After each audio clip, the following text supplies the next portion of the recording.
Senador, eu queria, antes de começar, eu queria deixar a senhora muito à vontade se...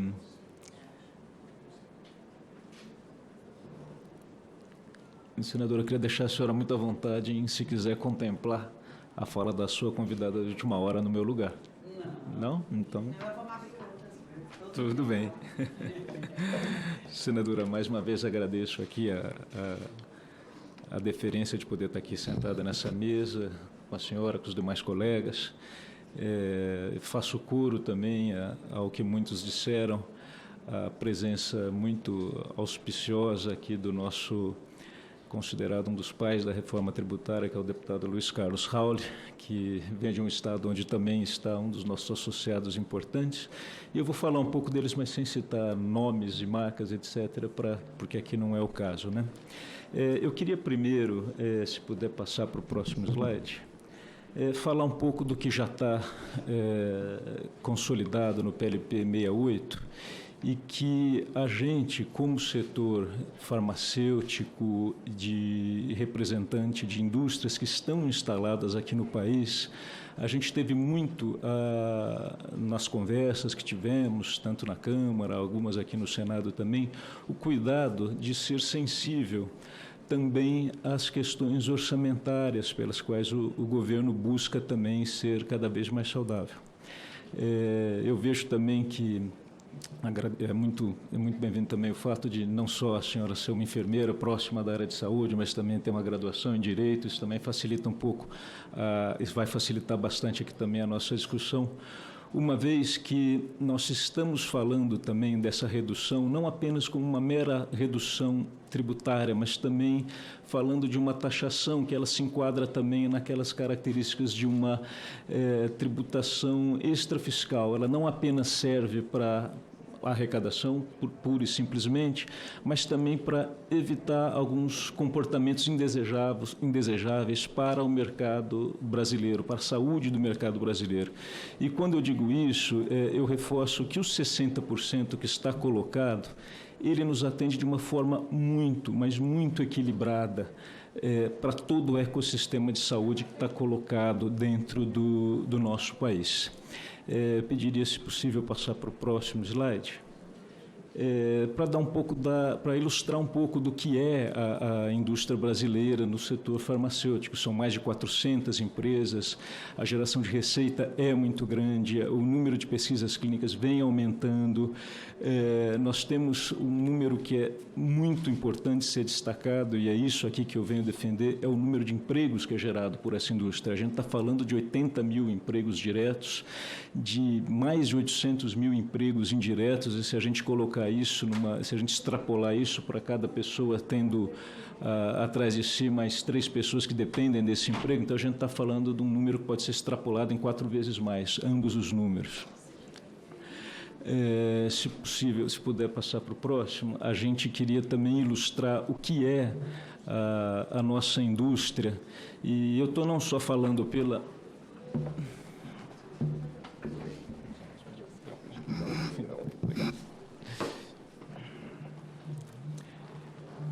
E eu também não estou só falando, quando eu falo no nome das associações aqui pelas quais eu estou falando, todas elas têm mais ou menos o mesmo equivalente em associados, são praticamente os mesmos. E a gente está falando de dados que são muito precisos, como esses aí, feito por uma consultoria especializada, onde para cada 1 bilhão que a gente investe na indústria farmacêutica, você tem um valor adicionado de 1,6 bilhões. E isso são mais 22 mil empregos. Tudo isso, e uma massa remuneratória de 700 milhões de reais. E isso tudo também é algo que foi consolidado graças a incentivos legislativos que foram feitos aqui dentro do nosso Congresso.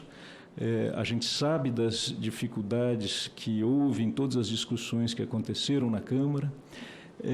A gente acredita que houve muita sensibilidade dos parlamentares da outra casa, e dessa também tenho certeza, em garantir que haja um equilíbrio entre o que o governo necessita, que é saúde fiscal, entre o que nós precisamos, que é a manutenção dos empregos, e, mais do que isso, e em especial, impedir que uma total redução das alíquotas possa causar uma disrupção imensa entre os que produzem aqui e aqueles que apenas trazem de fora os medicamentos para serem vendidos aqui no Brasil. Há uma infinidade de situações deletérias que a gente enxerga nessa prática. Uma delas é que você vai poder inundar o nosso país com medicamentos que não foram fabricados da mesma forma, que foram fabricados aqui sob o controle de qualidade da nossa Anvisa, sobre a jurisdição nacional, sobre cobrindo os custos de impostos, respeitando as legislações trabalhistas, até mesmo as legislações ambientais, que são muito rígidas aqui no nosso país. E a partir do momento em que, se você isenta todos os medicamentos para 100%, você acaba ferindo quase que de morte um ecossistema que está aí posto e vem funcionando muito bem. Em especial, eu posso dizer, a partir da própria lei de criação dos genéricos, que já tem mais de 20 anos e é uma política muito bem sucedida e é fruto da criação aqui do próprio Congresso. E queria pedir para o próximo slide, por favor. Esse aqui é um dos mais importantes e ilustra muito bem o que eu disse até agora. Quando a gente fala em industrialização, a gente não pode deixar de esquecer que o setor industrial farmacêutico do Brasil é um dos poucos setores, considerando várias variáveis, mas é um dos poucos setores que vem crescendo de forma constante, pelo menos nos últimos 5 anos, e esses números aqui reforçam muito bem isso. Por exemplo, aquele terceiro retângulo que mostra crescimento de quase 60% dos postos de trabalho no espaço de 10 anos praticamente, e quando a gente compara com as outras indústrias, houve 4,1%. Muito disso está ligado à desindustrialização, fomentada muitas vezes por uma importação mal colocada, uma importação feita de uma forma assodada. Recentemente, o governo, o Congresso, até se deparou com uma situação um pouco análoga, né, quando se resolveu taxar importações de produtos, destaque-se não essenciais, que iam até $50, a partir de abaixo de $50. Isso estava gerando uma desindustrialização muito grande. A gente não quer isso acontecendo aqui dentro do nosso país. Quando você repara também que a saúde privada, os números de ocupações, tanto da saúde privada quanto da saúde pública, os números do setor de saúde, não só no nosso país, vem crescendo de forma expressiva, como também quando a gente olha para países, vamos ao extremo, vamos pegar um país de uma economia ultramoderna em alguns aspectos, mas em especial no setor de saúde, que é os Estados Unidos, eles têm ali a parcela do PIB deles em praticamente 20% de todo o complexo industrial, que é uma política desse governo, em fomentar o complexo econômico industrial da saúde, né? E dentro dessa política muito está as indústrias que estão aqui estabelecidas. E eu não estou fazendo distinção aqui entre indústrias nacionais e internacionais. Ambas as indústrias precisam estar aqui no Brasil, conhecer a realidade nossa e também participar do nosso regramento, não só regulatório, mas também jurídico, com responsabilidade pelos trabalhadores. Então, é isso tudo que a gente vem falando, e a gente disse lá na Câmara, a gente espera a compreensão desta casa, uma casa introspectiva que faz muito refletir o que foi feito lá. A gente não acha que o Senado, de forma alguma, vai simplesmente olhar e simplesmente referendar. A gente sabe que as discussões aqui são profundas e a gente espera que os argumentos que nós trabalhamos possam ser aqui também considerados, porque toda a cadeia de medicamentos ela é muito extensa, ela é muito dispar, seja da drogaria que está lá, por exemplo, num município pequeno, onde muitas vezes é atendido por uma farmácia independente no município de Graça, no Ceará, no município de Monteiro, na Paraíba, que são cidades abaixo de 100 mil habitantes, onde as grandes redes ainda não chegaram, mas lá contam com aquelas farmácias menores, independentes, que fazem o seu trabalho. Segundos.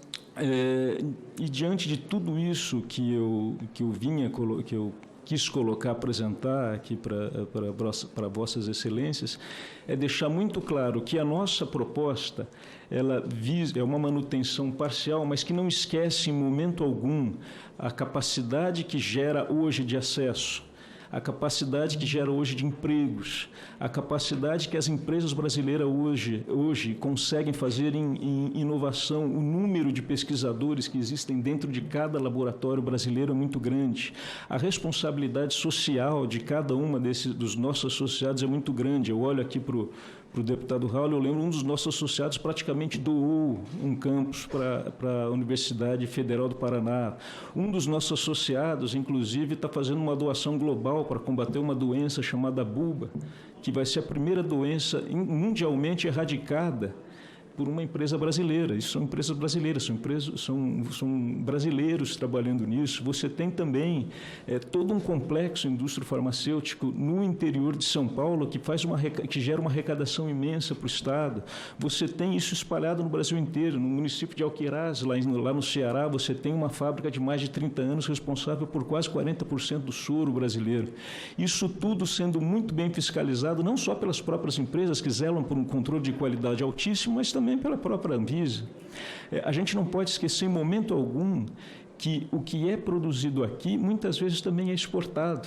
E a qualidade dos medicamentos produzidos aqui no Brasil, eles são de uma qualidade que é reconhecida muito afora. Entendeu? Existem medicamentos aqui no Brasil que muitas vezes eles conseguem uma aprovação primeiro no FDA do que antes e depois aqui na Anvisa. Entendeu? Essas são questões que a indústria brasileira está muito bem preparada.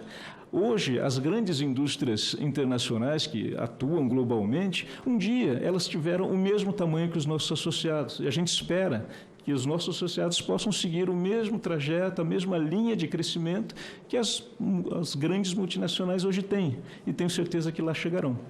Era basicamente esse o recado que eu queria deixar. A gente acredita que a forma como foi tratado pela Câmara dos Deputados, o texto que está posto, atende não só a indústria nacional, mas todos os requisitos que o Estado brasileiro depende, que a população necessita e, em especial, tem aderência com a responsabilidade fiscal.